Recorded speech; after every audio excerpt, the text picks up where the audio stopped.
Hi friends, cigarette કે દારૂ પીવાથી ઘણા લોકોને મર્દાના ફીલ થાય, પણ વાસ્તવમાં આ તમારું પુરુષાતન ખતમ કરી નાખે છે.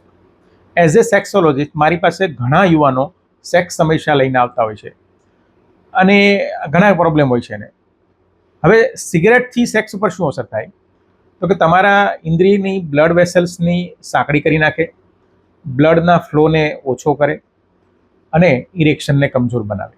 યાદ રાખો, ઇરેક્શન એટલે જ બ્લડ ફ્લો, અને સ્મોકિંગ આ બ્લડ ફ્લોને રૂંધી નાખે છે.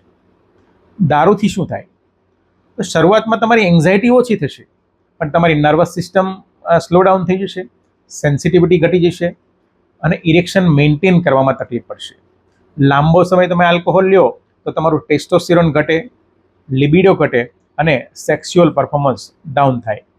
ઇન શોર્ટ કહું તો alcohol increases the desire but take away the performance. પણ મિત્રો, આ બંને વસ્તુ બંધ કરવી શક્ય છે, અને જો બંધ કરશો તો તમારા સેક્સ્યુઅલ પરફોર્મન્સમાં ઘણો ફરક પડશે. અને જો તમે સિગારેટ, તમાકુ, દારૂ, ગુટકા આ બધી વસ્તુ બંધ ના કરી શકો તો એના માટે તમે મારો સંપર્ક કરી શકો છો.